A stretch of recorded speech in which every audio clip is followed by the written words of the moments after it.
Hello guys, magandang araw po sa lahat. Kung bago ka pa lang sa aking channel, please like and subscribe para lagi kang updated sa ating video na ina-upload.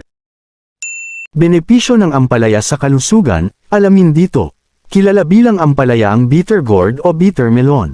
Marahil isa ito sa pinaka hindi gustuhing prutas lalo na sa mga bata.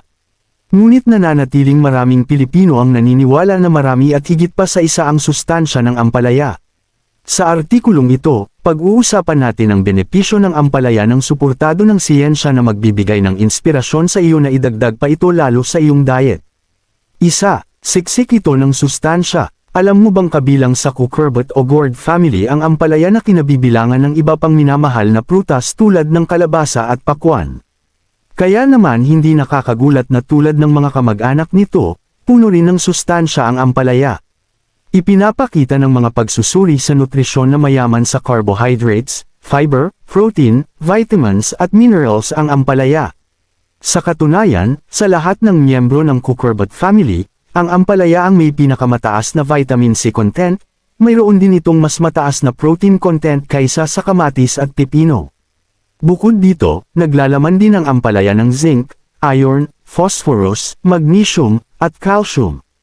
2. Nagpapababa ito ng blood sugar levels. Marahil ang kakayahan nitong magpababa ng blood sugar levels ang isa sa pinakakilalang benepisyo ng ampalaya, lalo na sa mga Pilipinong may diabetes. Isang report ang nagsasabi na may kakayahan ng pag-inom ng juice o tsaa na gawa sa prutas na ito na magpababa ng blood sugar level sa pamamagitan ng pagpapataas ng insulin, ang hormone na tumutulong sa glucose na makapasok sa cells. Pagpigil sa gut sa muling pag-absorb ng glucose.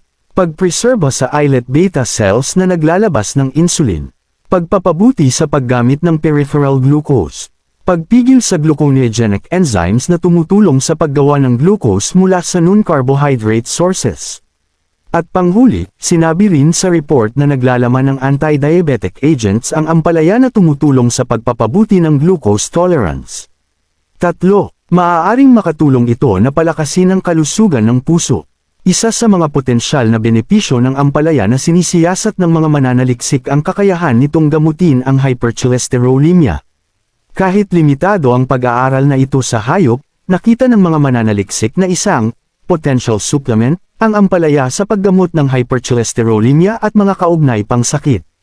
Tandaang nauugnay ang mataas na kolesterol sa mas mataas na panganib mula sa mga sakit sa puso.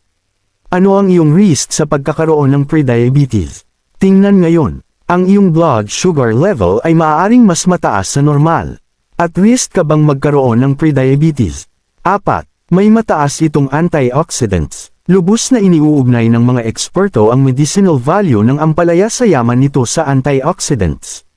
Naglalaman ito ng vitamins A, B, C, at E, pati na rin carotenoids. Mayroon ding phenols, flavonoids, terpenes, isoflavones, anthraquinones, at glucosinolates ang prutas na ito na nakakadagdag sa mapait na lasa ng prutas.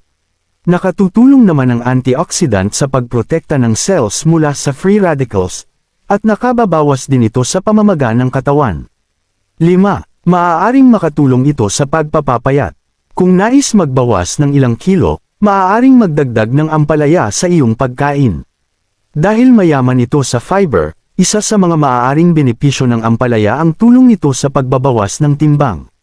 Makikita na nakakabusog at mas matagal ang epekto ng pagkabusog sa fiber, nakakabawas din ito ng gutom at posibleng maiwasan ang pagnanais na kumain pa ng hindi masustansyang pagkain.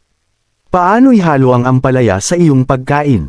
Isa sa pinakamagandang benepisyo ng ampalaya ang kakayahan nitong may handa sa iba't ibang paraan.